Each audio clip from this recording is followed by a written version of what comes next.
Hi there, I'm Gabe Drapos from Pearl Health, and I have with me Justus, Ruff, and Liz Permenter, both of whom spend a great deal of time speaking with providers across the US and their practice managers, identifying the pain points that they're trying to navigate and the ways in which Pearl Health and potentially direct contracting or other value-based care programs can assist them.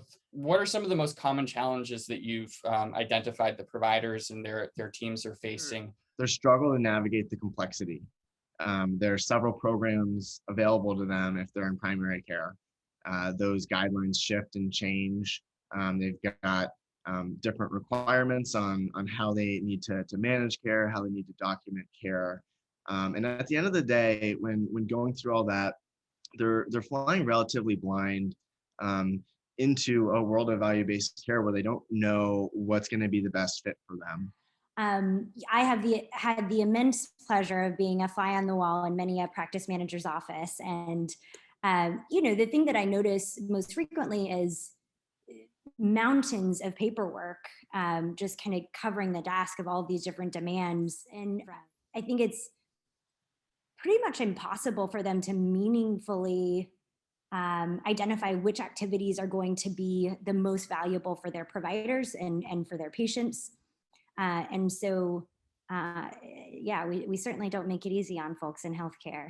I think one of the big difficulties that providers are trying to take on is that they need to invest a lot in their care management systems. That requires a lot of upfront investment, a lot of which they have to gamble on whether or not they're going to get a return 18 months later. What has resonated most in terms of these solutions that we proffer to be able to bring to bear?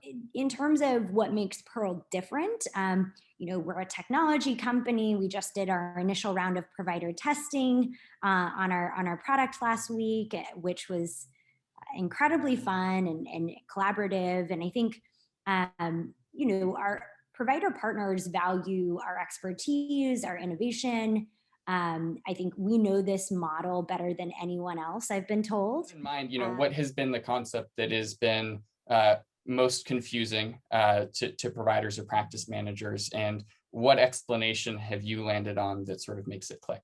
From my end, I think the most confusing part of this program is that it's not an HMO. Direct contracting does offer the ability to build a preferred network, but it's really all carrots and no sticks, meaning direct contracting entities can create incentives on where patients should go to and create added benefits for doctors in helping be a guiding hand there. But there's no pain points if they go outside of what would be considered a preferred network.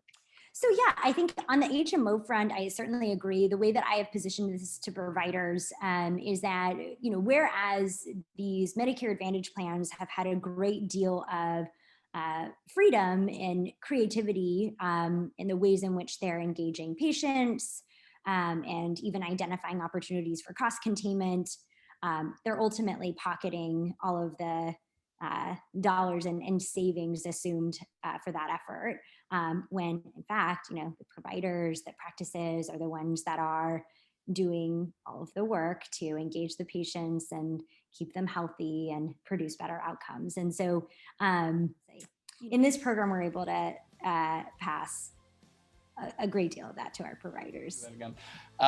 Thank you both. Really appreciate the time. If you've been enjoying this video and want to learn more about direct contracting or Pearl, visit pearlhealth.com. Thanks so much for having me on the show, Gabe.